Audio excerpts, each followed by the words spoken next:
What's up, everybody? I'm here at this whiteboard here to really explain to you the predicament when it comes to people who are rich but unhappy, but more so anyone who gets something in life and they think that will bring them happiness, but they don't. I'm going to use richness or wealth as the main proxy because that is usually what most people assume will make them happy, making more than enough money. In fact, it is something that has been infused into our culture, into our music, into our whole capitalist system. And there's so many myths to disprove this, but usually what ends up happening is most people, myself included, fully fail to believe it, and we still strive towards it until we get really rich and we still realize nothing's changed, we're not much happier, or we're still maybe even depressed. And one way to kind of break this belief without having to become a millionaire and waste 30 years of your life to do so is to realize that all middle class have a better quality of living in terms of transportation, in terms of education, in terms of technology, in terms of entertainment, pretty much everything compared to John D. Rockefeller, the richest man in the world, who lived like 50 years ago. I mean, this guy, his indoor plumbing was the best in the whole world, and yet it still kind of sucks compared to today. I mean, he didn't have Uber, he didn't have the movies we had, he didn't have hundreds of millions of dollars being spent on TV shows that we love and enjoy. So you can kind of see what we're heading at towards. So how exactly do we actually become happy and fulfilled? Now, I've talked about this in extensive depth with hundreds of links to cited resources and scientific literature at my article. So if you want more information on that, or you just want like more research or credibility, go to Will You Laugh, that's spelled as it sounds, willyoulaugh.com/happy. But if you're too lazy to read that or watch, take a look at that, I'm going to kind of break it down for you. So there's a few key things towards living a happy, fulfilled life.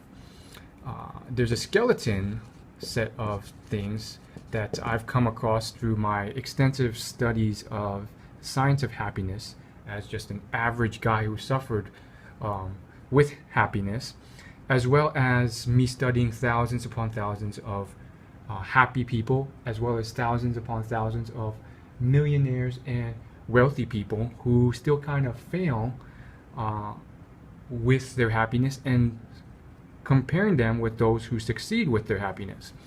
So the first one is relationships, and there's a lot of science to correlate this. They did a whole longitudinal study, and they found like the one key factor would be not just relationships, but the strength of relationships. You have to have strong relationships, and this doesn't mean a lot. Quality over quantity. They found the one factor that's correlated with happiness is strength of relationships. So that's very interesting. I think the problem that we have in modern society is a lack of tribes. You see, for most of human civilization, and this is still genetically wired into our code, we were these hunter-gatherer tribes that always stuck together, and we hunted, or we transitioned to farming. But in each situation, we were people who stuck together, and if we lost our position in that tribe and we weren't useful, or we did something that screwed it up, we were screwed over because we only had these tribes. We knew most, if not everyone in these tribes, and we moved around together. And there wasn't really anywhere else to go if you got excommunicated by these tribes. Now, humans are very slow to evolve thanks to our long lifespans. So we're still like this in a lot of ways. We're very, very slow to evolve. In fact, we're still wired as if we lived in these savannah-like days. However, nowadays we live in these huge cities, and with these huge cities, uh, you know, or small towns or suburbs, it's been very commercialized. So you can go to Gold's Gym, for example, like I've tried to do, or Planet Fitness, and you can try and make friends there, but everyone kind of just is in the zone. They have their headphones on, they want to work out alone, and if you try and come up to them and you try and make friends, they treat you as a stranger. So one of the common mistakes that people with lack of strong relationships have is they have failed to naturally form tribes. Now, of course, you'll notice that not all is lost. There are plenty of popular people who are very good at forming strong relationships in modern society. You just got to look around on Facebook for that. And so what's worked for me is CrossFit. And this may be different for you. Another thing that's worked for me is joining a hiking group via meetup.com. So the hiking group, it's a group of people my age, and they kind of go hiking. They also do recreational sports.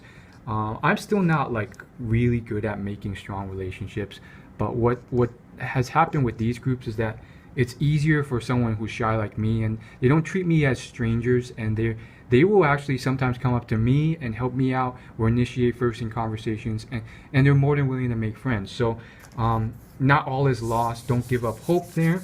So that's one thing. But what else is there other than strong relationships? So there's strong relationships that can help with becoming happier.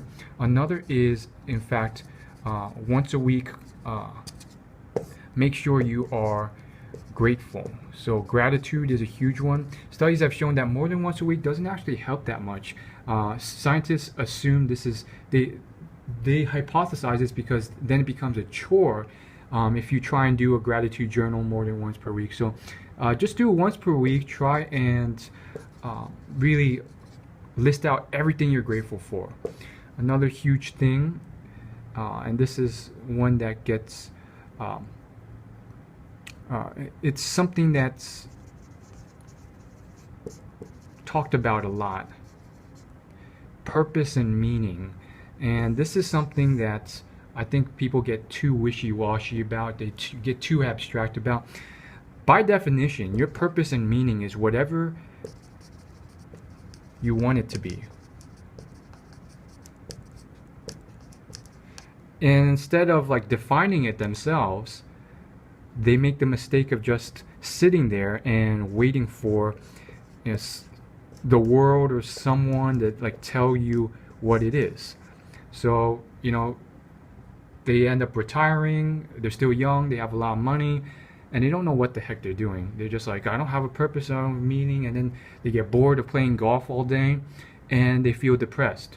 So, define what it is to you. Some people, they turn to charity work, some people turn to helping others, and this goes back to another happiness quality, which I'll mention right now, which is helping those less fortunate. And it doesn't have to be a huge thing. Like, studies have shown that just donating $5 to a stranger can have a significant impact on your happiness. So that's why some people choose this as a meaning driver, but it could be many things. Maybe it's just to be the best in the world at what you do, or impact 1,000 or 1,000,000 lives, or maybe it is to, you know, make your country or your local city better. So that's really the whole impact thing.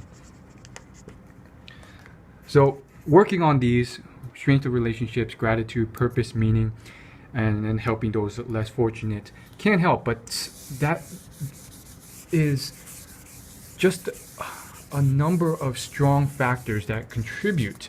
there's a few more, and if you really don't care about meaning or purpose, you can be like Warren Buffett, and he is more focused on passion or loving what you do. Now his meaning, or you could say his lack of meaning, his focus is really more so on doing something you love constantly. And you know, this is more about finding a job that you enjoy doing. And it's about work, really. Because what people have found, and this is a very common pathway for a lot of people these days, is that they will get rich, they will retire young,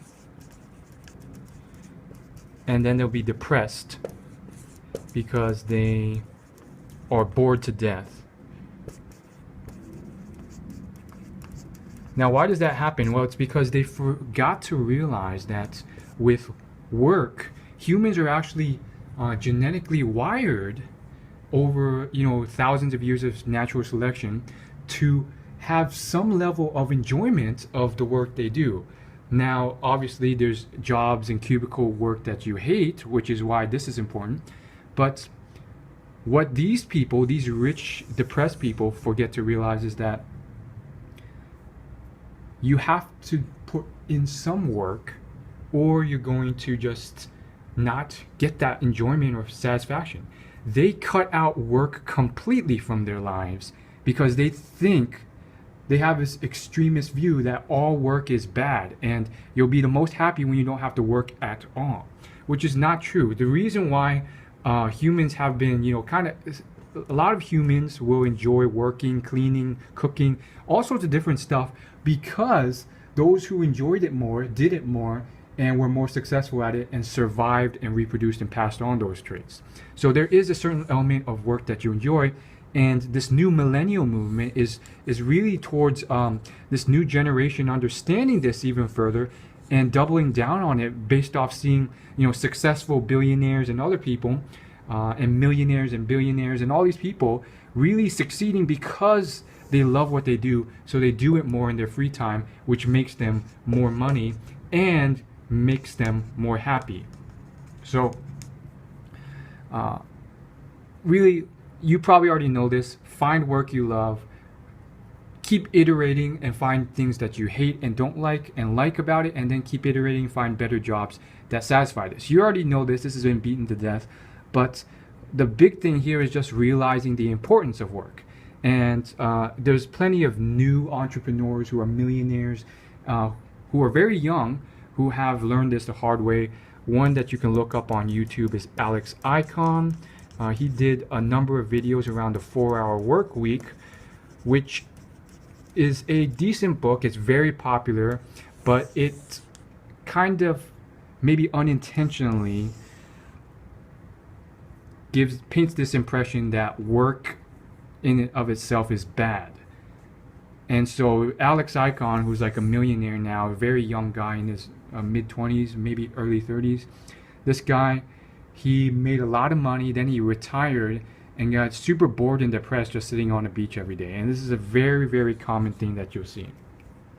Now, I really want to go into more depth about happiness and why, earning all this extra money doesn't really do you much good after like $100,000 a year, or pretty much a middle class income. And basically, I can't because this video is getting long. I just want to end with this quick chart to kind of illustrate this. This is based on studies done, and it's also something that I've talked a lot about on my blog and my videos already, but it's really important. It's hedonic adaptation. It is why a lot of these middle class people with more luxury and quality of life than John D. Rockefeller are still unhappy with their lives, even though they're living better. And so basically, long story short, we take for granted what we have, and we don't get much happiness from it after a certain point, after basic needs like food and shelter have been met. So On the left side of this chart is extra happiness, and then on the x-axis would just be income. So what they found across the world is that, you know, for third world countries where food and water and shelter matter, there's a huge jump, and then it tapers off, and then it gets, you know, smaller and smaller, and then it's pretty much like a plateau here. So this kind of area where it stops mattering as much is around a first world middle class income. Now this is an average, keep that in mind. So there are deviations in this. There are people who are rich and all the way down here still unhappy. Then there's people who are really rich and they're way down here. And then there's people who are this rich and they're up here, but not up here by much. This guy here who makes like a tenth of what this guy makes is like slightly less happy than this guy. So keep in mind, this is an average number, but you know, it really speaks to the importance of hedonic adaptation. Thanks for watching. Check out that blog post I mentioned, and I'll see you in the next video.